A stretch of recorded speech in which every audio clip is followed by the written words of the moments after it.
Hi guys, Warhammer here, and we're going to be starting a brand new Ogre Kingdoms campaign with all of the mods that I think showcase the best experience you can get playing as the Ogres right now.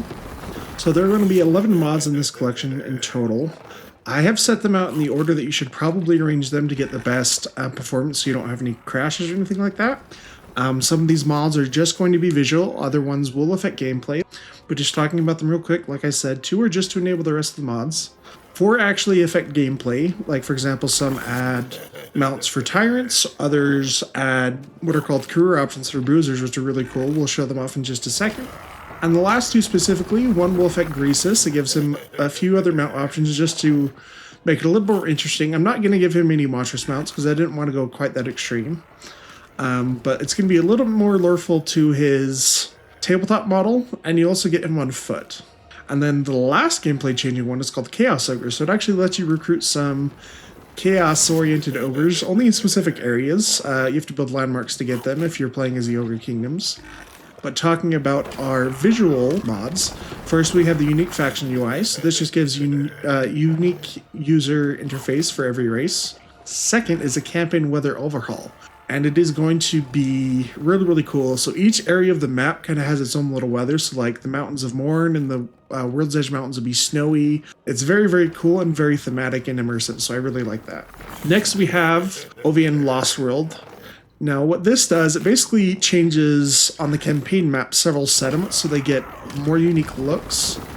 And they're really, really cool. So like racial capitals like Altdorf, for starting for Greasus, his Great Hall will look quite a bit different than other Ogre settlements. So it just adds a really lots of flavor to the campaign side of things.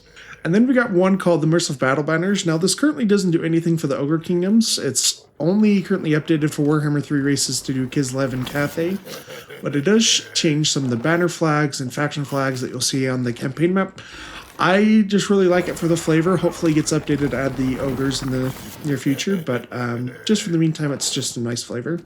And then the last one is actually going to be a visual upgrade for the Ogre Cavalry, so specifically for Mournfangs and Rhinox. So the unit cards and their in-game visuals have been changed to give them a little bit more flavor. So like Mournfang Cavalry and Rhinox Riders will actually look like Iron Guts now, and then the creatures themselves will have armor plating and stuff, so it's really, really cool. So I just want to give you a quick showcase. We're going to be talking first about the new mount options that come for Greasus. So standard, he comes on his little meat wagon, or treasure wagon I should say. And then one of the new options that actually puts him on foot, he gets a little bit better melee attack and melee defense, but he's a little bit slower, which I don't really understand, but we'll just go with how it is. But then this is one I'm actually really excited about. So this is pretty more accurate to his tabletop model. So instead of being on like a wheeled cart, he's actually carried around by Noblars, sort of like Kugath Plaguefather. So it's really, really interesting to actually see that. Stat-wise, it's pretty similar to the normal cart that he's on, but he actually gets a little bit less armor, leadership, and speed, but in return, he gets like 4,000 more HP. So it's a pretty cool trade-off. And it can be really, really worth it, especially with kind of how bad Greasus can be in combat, depending on where you stick him. But with that, we're going to look at the Tyrants. So the Tyrants now have the option for a Mournfang and Rhinox mount. Our Bruisers, they also get a Mournfang mount. But then looking at the careers, we have all these different options, which I'll bring up in the UI real fast. So in total, there are 10 new options for their careers, which are really, really cool. So you have something like an armorer, you have your bodyguard, who gets like guarding and stuff, you get a bulwark, who's just really, really defensive. You have a sellsword, who gets some really cool abilities like, oh, maybe I didn't enable them. We'll take a look at them in the campaign. But basically, they all get the really, really unique little flavor to kind of send them in a way you want to develop them. So they're a little bit more unique. Like the Merc Captain, he becomes like a normal man-eater with pistol. So he gets a range attack. You have a Pit Fighter, who becomes anti-large and shielded. You have an Ironhide, which is cool, because he actually gets an armored Rhinox mount. There was another Ogre mod that I wanted to include called Return of the Ironskin Tribe, which talks about the last missing Ogre legendary character, who unfortunately is not in the game yet, Gark Ironskin. But he leads a tribe called the Ironskin Tribe, And they trade with the Chaos Dwarves, so they have lots of access to heavy armor and firepower. So they use a lot of lead belchers, a lot of Rhinox cavalry, and they use lots of heavy armor. So they're really, really cool. The mod is currently not compatible with the recent Ogre rework, so I decided not to include it for this, or otherwise I really would have liked to do it.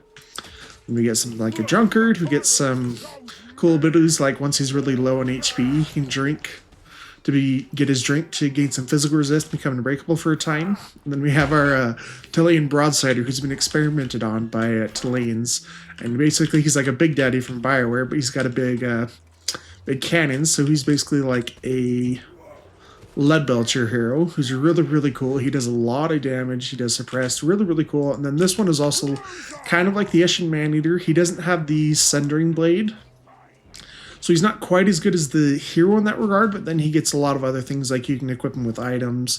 He gets Devastating Flanker. So there's just lots of really cool uses for them. He gets lots of cool things and there's lots of cool uses for them.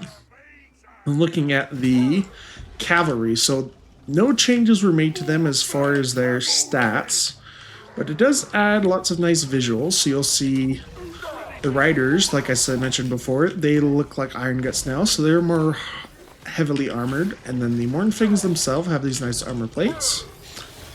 And then the Rhinox have got the same treatment. And it also includes the Regiment of Renown, which is nice.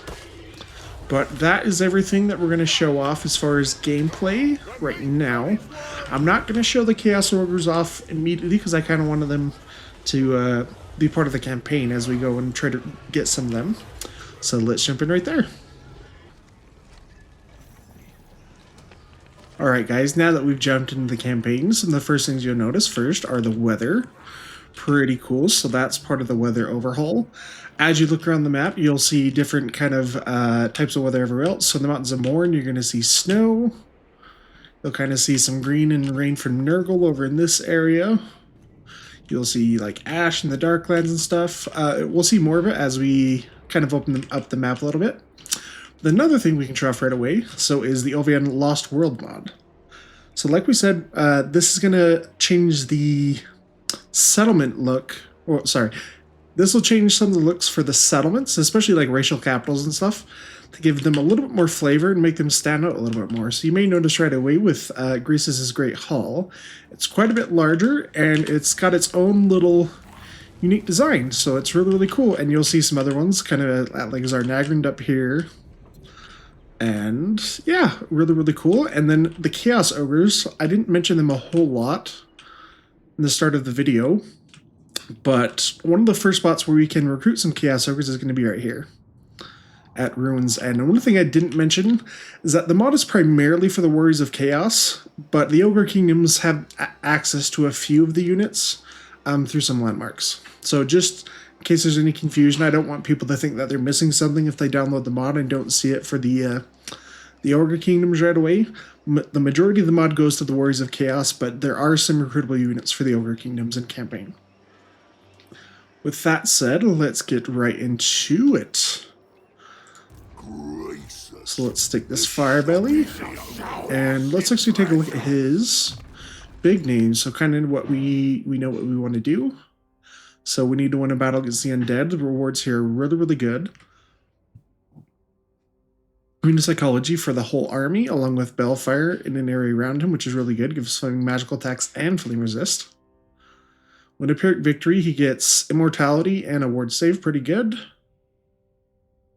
Win a battle with 5 unit of Gorgers. They get Devastating Flanker, and then he gets more armor piercing. Okay, that's good to know. Gorgers can actually be really good, so we'll try to get that one. And then successfully use a hero action, gives him more success chance. But let's get into our first battle of the campaign. So we've got an enemy tyrant, 2 Noblars, Ogre Bulls, and some Sabertusk. Shouldn't be too bad for us. Alright guys, so jumping into this first battle, we have the Armada of Greasus Goldtooth come to face an enemy tyrant. We have split our forces up into 2 different sides, along with we have these Noblars in Vanguard deployment. They're trappers so they can come through on the side, and we have our Firebelly leading our second contingent. Starting off with a pretty good fireball, direct hit on these Ogre Bulls. Did not... okay, it killed one of them.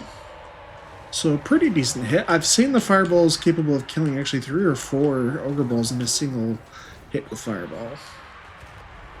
But Greasus is going straight for the enemy tyrant. That's can be his bread and butter, is killing enemy characters. We got these Nobblers. We're getting rampaged. We did set down his... everyone has their price debuff, which is really nice. It reduces enemy leadership and melee attack along with rampaging enemy units. So it's going to be really good at taking down enemy characters and kind of putting enemy units in bad positions. We're putting a pretty good beat down on all of their units. Firebelly's doing alright against these last Ogre Bulls over here. They're pretty close to breaking. But it's just kind of the Ogre Tyrant who's putting up a fight. He's got, I think, 1 or 2 good hits on Greasus, but Greasus is taking it like a man. Taking it like an ogre, I should say. But we are coming with the backstab with the fire staff from the Firebelly. With them teaming up, I think the rest of the army should falter as soon as we get the Tyrant's leadership low enough. But we have our Iron Guts also coming in as well. Yeah, Firebelly just putting a hurt on him, and it looks like he is retreating. Alright, so not too bad of a battle, actually. The Tyrant did do a little bit of damage to Greasus, but other than that, the fight went really, really well for us. So, ooh, we got an enchanted shield too. That's a good item to start off with. Not amazing, but good. And our post-battle option, we didn't take a lot of damage. We took 2 losses with each of these Ogre Ball units. I think we want the meat. Then we can get our first camp a little bit faster. And like I mentioned before in the preview, if you decide to use Greasus on the Nobbler Palanquin, on the campaign map, it will not show the Nobblers, so just be aware of that. It does work if you want to have him dismounted, though. There's no errors with that. But, moving on, let's level him up before we move on, though. Now, Greasus is a decent fighter. He does do a fair amount of damage, and has a pretty decent anti-large bonus. And I'm not quite sure what we want to spend our money on first. Maybe, or our skill points. I think we actually want to go more down the blue line, because we actually are going to try to keep a lot of settlements so we can build up a good economy and lots of trade resources. So we'll go down Route Marcher. And we want to save up as much money as possible so that we can actually start to use the Tyrant's demands. So this is the first time I'm actually playing this campaign with Greasus since the rework. So I'm excited to see how these are actually going to shape up. So this one allows us to steal magic or ancillary. We can cause attrition and disable movement for an enemy army, or neutral, I guess. It's going to replenish the movement range of the target army. That can be really, really good. Increases all units ranks by 1 in the target army. Establish a build in the target settlement that siphons its income. Okay, we're definitely going to want to set that up. So we're going to want to discover some like the really the bigger cities that have ports and trade resources. Like Zarnagan will also be one as well, because that gets a ton of income going through that one. And then Stomping Grounds allows us to give meat to an army. So if we did that for Greasus right now, we could do that and immediately drop our first camp. Which that actually might not be a bad idea. We have a fair amount of money right now, so let's do that. And we can get our camp. We just have to get to a spot where we're not too close to the settlement, so let's drop our first camp.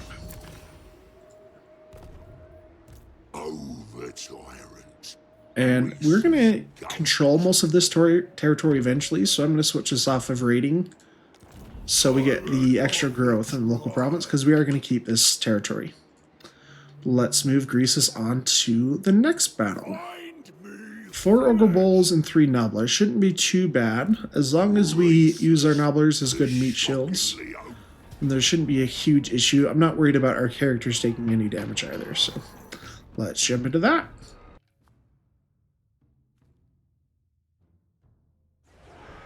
Nothing can stop the overtime. No.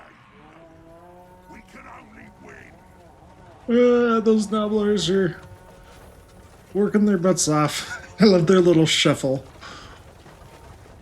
Props to Chaos Robbie, I believe, who's the author of the mod for the Nobbler Palanquin. Because as much as Creative Assembly did a good job with a lot of things on the Ogres, Greasus as a mount was not. But we come in for our first battle. This one is not as big of a deal because there's no enemy lord in this army, but they still have a fair amount of Ogre Bulls. I did end up forgetting about these Nobbler Trappers for the initial part of the battle, though. But yeah, we have our Firebelly leading one side, and then Greasus going for these other Ogre Bulls on this side. Getting his, everyone has their price debuff down. Ooh, if I can actually select it. And we do have our Iron Gets and some Ogre Bulls fighting these other Ogre Bulls right here. We are at the edge of the woods though, so I'm curious to see whether we actually got in far enough to get the debuff from the terrain, which it looks like they just did, but I don't know if we were as well. Okay, it looks like we positioned ourselves just on the edge, so we actually didn't get that debuff, which I didn't think about when we actually fought the battle. But looking at it now, I'm glad we kind of did that. We've almost broken the left flank. Our Firebelly's coming around to get a fireball off on these Ogre Bulls as they're coming to try to get on top of him.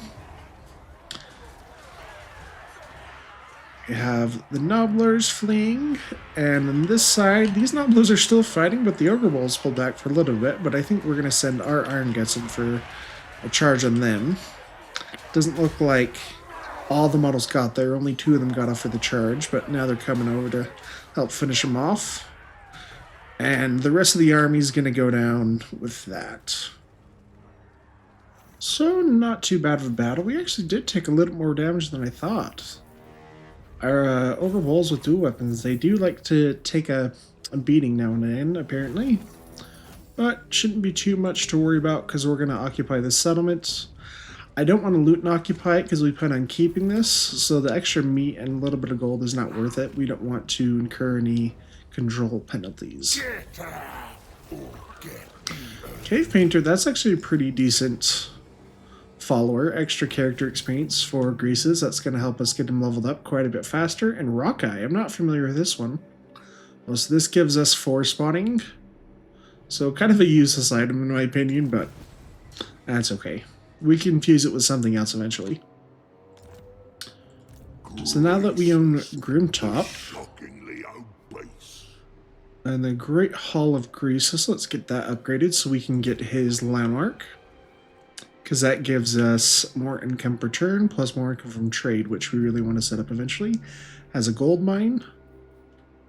And something that you guys may have noticed with some of these... oh, sorry, I have to click on the part outside right here. So it's kind of like the lore mod, but this has little tidbits that you can learn about lots of the settlements and landmarks and things like that. Really, really cool. You can read these as we go on if we feel like it. So while the Grimtop appears quite small compared to the neighboring Amble Peak and Mount Thug, it is home to one of the more vicious ogre communities. The Cross Clubs have called Grimtop their home for the past 2 centuries and have made it a place for constant dueling and contests. Cool.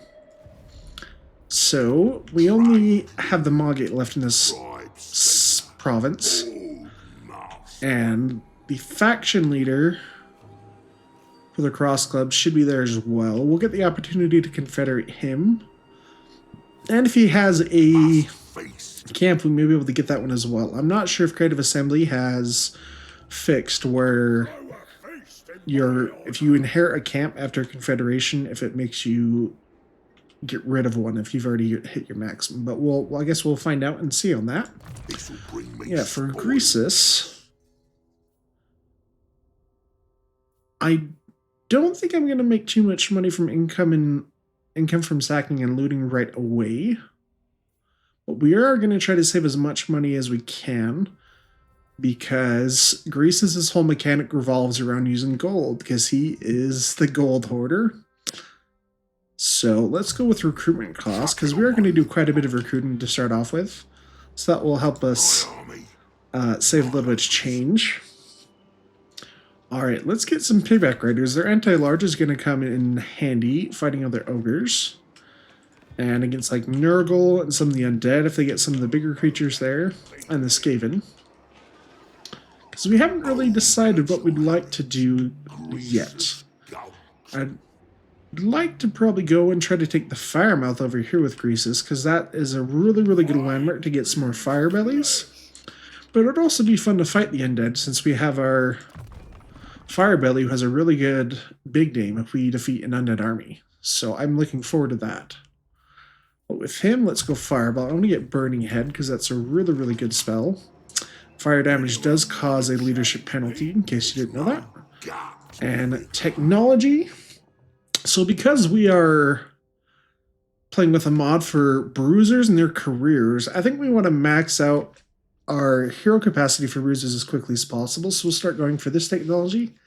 It'll take us a while to get there, but it will give us 2 more bruisers and a big boost to our hero recruitment, so we can get them to the point where they can use their careers as soon as possible, because those do unlock at level 14. They are immediately available. Join me. It's not a choice. But let's also let's just get a regular nobbler from the camp. And I don't think there's anyone right now who's very friendly with us. Xiaoming can be, but initially he's not going to. I guess we could pay him for a trade agreement. Pay him about 570. We have the money, but I think he's actually going to like us fighting some of the other ogres, so we may get that for free, so we're going to wait on that one. And we will end our first turn there. I gotta tell you guys, though, I'm really excited and am really enjoying the weather overhaul so far. We haven't seen a whole lot of it on the campaign map, but just kind of previewing it when I did, looking at these mods, I thought it was really, really cool. And I've chosen things that hopefully we'll see a lot more flavor on the campaign map. And like I said, for the immersive banners, currently it does not support the Ogre Kingdoms, but all of the Warhammer 1 and 2 races do have it updated along with Kislev and Cathay, so you may see those just as we interact with those factions throughout the world. But I'm really hoping we actually get it for the Ogres eventually, because I really like the look of things when they look a little bit closer to the heraldry from the tabletop. Oh, I didn't look at our camp to actually see if we wanted to transfer any meat, so we could actually build something up. Gonna be overtime in one day. Trade lord. Okay, well, Tribe stealer. Hold. maybe I want to keep some of our meat for the battle, just so we don't fall into starving, because I don't want the extra upkeep. And the casualty replenishment and leadership, that's the primary things I don't want those to be negatively affected, so we'll keep our meat for now as is. They better do what I say. We have 5 Ogre units in total, along with a fair amount of Nobblers, but I'm going to get Payback Riders while we can. Just because they're a really interesting unit and they're lots of fun. Okay, and there's nothing else we can do with our settlements right now. So another quick turn for us. Shockingly open. I don't think we want to use any of our meat for an offering to the Great Maw right now. I don't think we need it. But that is another area that I'm happy with the rework for the ogres, that this actually feels a lot more useful now. Ooh, I didn't recruit a camp unit though. I don't really like the No More Ogre Balls, so we'll get some like Iron Fist or stuff once we have access to them. But just having a fair amount of Nobblers can actually be really useful. They're really, really good meat shields. They have lots of models per unit. They have 160, so they can last for a fair amount of time. As long as you're supporting them with like heroes and lords to support their leadership, which we didn't look at Greasus' big names actually, so we'll do that once the turn is back in our control. Ooh, we do have a caravan coming through. We could go after that if we felt like it. So in the lore, guys, if you didn't know, so before Greasus became the tyrant of the Goldtooth tribe, they used to sack all of the caravans going to and from Cathay, and they got really rich that way. But Greasus is the one that decided, hey, there's a better way we can do this. So he decided to have a meeting with Jiao Ming over in the Tower of Ashashir over here, and they put up an informal agreement that he would basically protect the Ivory Road, and ogres would not raid it. So that has made him obscenely rich. And he's got the smarts that no other ogre does. So now that we've got that, yeah, okay, Gar is the faction leader. So defeating him in battle will give us the opportunity to confederate him. He's in a settlement, unfortunately, so if we win the battle, his army's going to die no matter what. So we can't help that, because it'd be nice to get this Bruiser immediately, but... Okay, and then these armies, yeah, the Tyrant and the Bruiser can both be pretty hard to take down. The Bruiser's actually got slightly worse stats than the Tyrant, but he's got a lot more armor. And he has some cool abilities he can use to buff the units around him. Auto-Resolve says that we have a Pyrrhic victory. Part of the reason I recruited these Pitback Riders is that they're going to be really useful, because we're facing 8 Ogre Bowl units in total, so they're going to hopefully carry their weight. They think they can stop us. Let's give them the surprise of their life. Give them the surprise of their lives. We have a much larger Ogre force with ours. We did recruit some Pitback Riders, so they're going to hopefully prove to be pretty useful in this battle with their anti-large, but we are facing quite a bit on the enemy side as well. The Auto-Resolve wanted to give us a Pyrrhic victory and wipe out several of our units, so we're fighting this one manually, and I think it is going to be pretty good. We have an enemy Tyrant along with a Bruiser, and then mostly just Ogre Bowls, but there is one with Iron Fist. Let's see if I can find them. Because, oh, that's where they are. They're hiding in the woods right now. Because their melee defense is actually significantly higher. So they're going to be much harder to take down compared to the regular guys. Yeah, they have about 10 more melee. Well, I guess 9. 9 more melee defense. But our Firebelly coming in, getting ahead of the rest of the army and getting some fireballs off on this Bruiser. He is pretty tanky with 100 armor. So he can be hard to take down.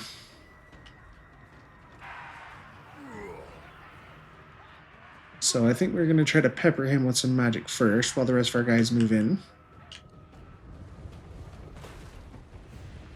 Grease is kind of lagging behind on his slow mount.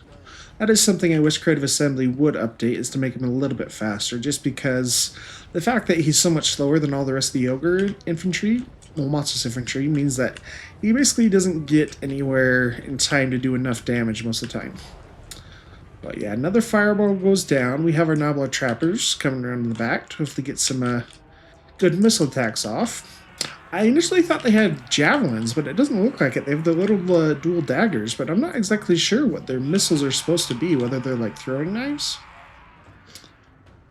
But we have our army coming in, and we're going to be going for our big charge right there. Another fireball coming down, and we'll get some good charges. Noblar and Noblar action, along with these Iron Guts moving in. We have the enemy Titan over here, with Greasus going after them. These Ogre Bowls, kind of by themselves right now, fighting these Noblar Pitback Riders, who I think I didn't have quite enough Ogres over there to help them. So they're getting their the snot kicked out of them. But they will do alright with their anti-large. I didn't quite get the charge off that I would have liked, though, because they don't have charge defense, so you have to get their charge off to get them to be super useful. But left flank over here folding really, really fast. Now the Trappers putting down some missile fire to chase off these Ogre Bowls. And then we'll have the rest of this flank fold into the center. Hopefully be able to trap some of these Ogres and the Tyrant himself so we can get some good attacks on him. We do have the man-eaters coming in for a fight against some of the ogre bowls and to try to put a hurt on this tyrant. But Greasus looks like he's going mano-y-mano. Well, I guess with the fire belly too, so not mano-y-mano. 2-on-1, but since one of the ogres decided to fight fair, notoriously Greasus killed another tyrant. There were I'm trying to remember what his name was, but the tyrant really venerated strong big guy, jumped down into the fighting pit for his challenge against Greasus, but as Greasus was going down to the pit, he actually jumped on top of him and used his huge flabby body to snap the neck of the enemy tyrant using his well-known cunning, who the ogres either called it cheating or they thought he was bending the rules cunningly. So it kind of slipped through, but afterwards he had to fight 3 more Ogre Bruisers from the tribe before they finally relented and said, oh, okay, we'll follow this guy now. Yeah, our right flank did fold quite a bit. Both of these Nobblar Payback Riders did get routed off, but they will come back and chase off some of these other Nobblars. This flank kind of folded.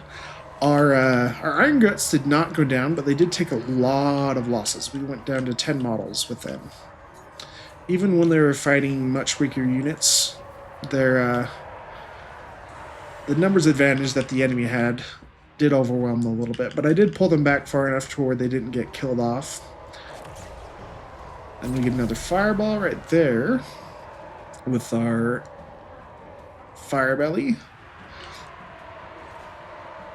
But they are trying to chase my Iron Guts once again. But we have done a fair amount of damage to the enemy tyrant, and there's everyone has their prize going down again for that leadership and melee attack debuff. Really going to help out. Nice area of effect to get all these guys right there. Basically all that they have left remaining in this army. Ogre Bowls did come from the back though, and get a rear charge in some of our Nobblars. But these are the Pigback Riders, so the bonus charge will help out quite a bit. Bruiser fighting our man-eaters, but they're holding up pretty well. They still have 11 of their 16 models alive. And the Tyrant is just about had it. But man, these Ogre Bowls, especially the ones with Iron Fist, they are proven to be very resilient. Some of our units coming back, some of these regular Nobblars, and with our Trappers, they got routed off by some of the Ogre Bowls that came back, but we did chase off some of their Nobblars over the side with some of our dual weapons, but they're going to come back and regroup. Tyrant has been broken, not shattered or killed off yet, but the Bruiser's still holding strong. Another good fireball coming down. I think for a time we tried to get a fireball off, but they actually charged our Ogre Firebelly, but I brought him out far enough to where we could actually get that off. But with the Tyrant's death, the leadership for the enemy army is going to drop quite a bit. And even with the Bruiser there, he decides to call it quits as well.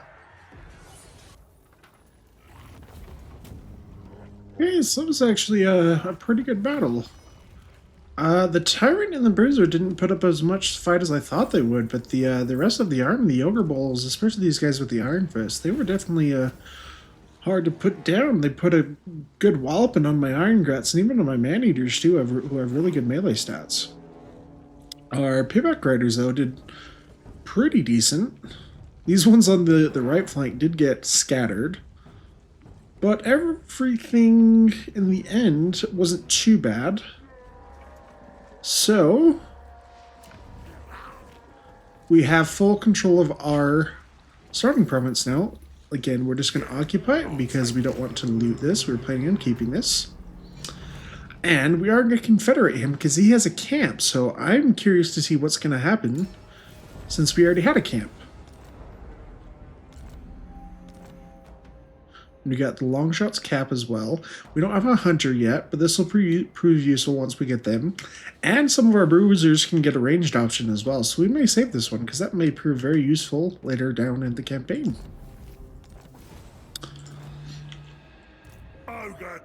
Okay, so we did get 2 camps now.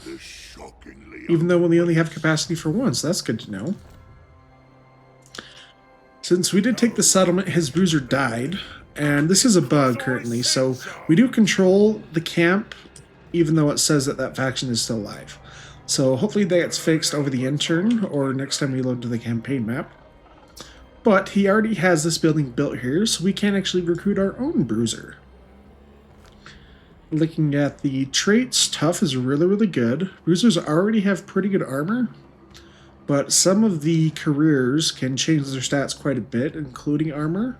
So that's probably going to be good no matter what. Determined immunopsychology, not a huge deal.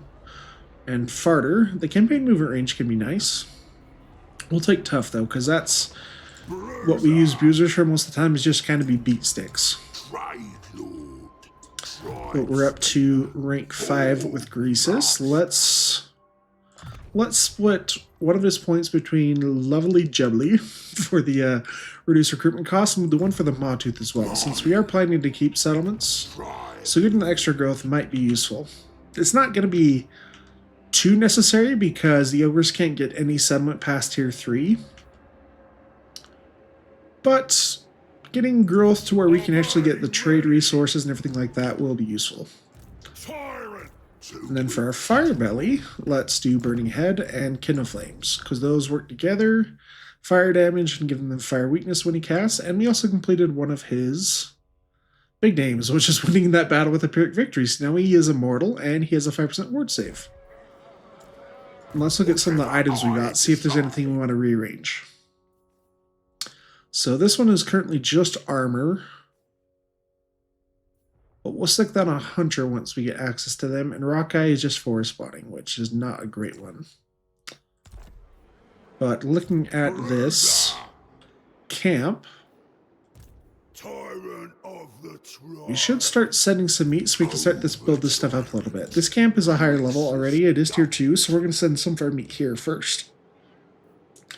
So let's pay to get some of that sent over. We want to do the Maw Gate, because that's closer to where we're going to be fighting some battles too.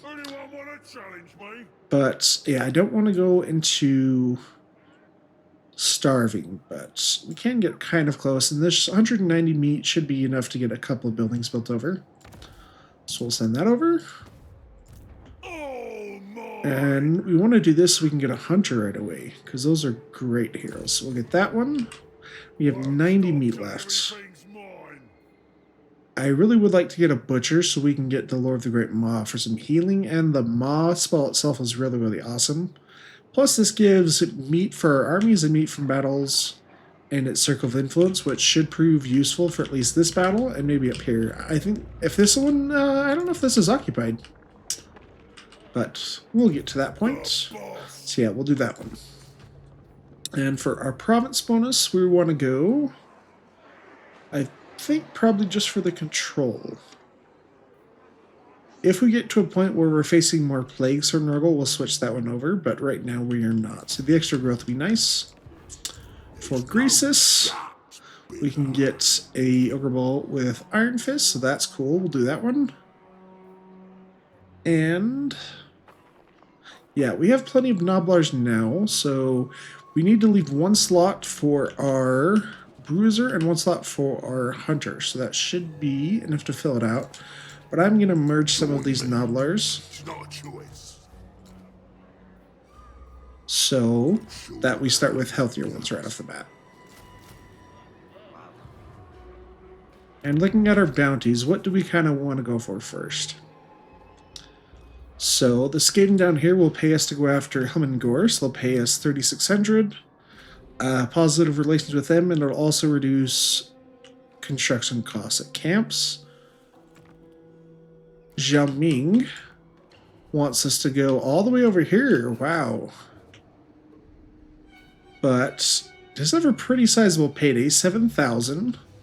Diplomatic relations with him is also really nice because he's a good trade partner. And the Book of Asher is a really good item. Oh, it's only eliminate the following character. Okay. So we would have to send probably our new hunter, maybe our Bruiser, to go after that. But that could probably prove really useful, and that's a really nice payday, so we probably actually will do that. And then this other one, this Skaven will also pay us to go after Numbly Gorge, which is going to be controlled by the Undead. So we will actually start working towards this one once we get our Hunter in 2 turns. In the meantime, we'll send Greasus to fight these other starting enemies. And that will be the end of our first episode of this campaign. I'm looking forward to this, and hopefully you guys are going to enjoy it as much as I will. But with that said, I'm Warhammer, and we'll see you guys in the next episode. Have a great day, guys.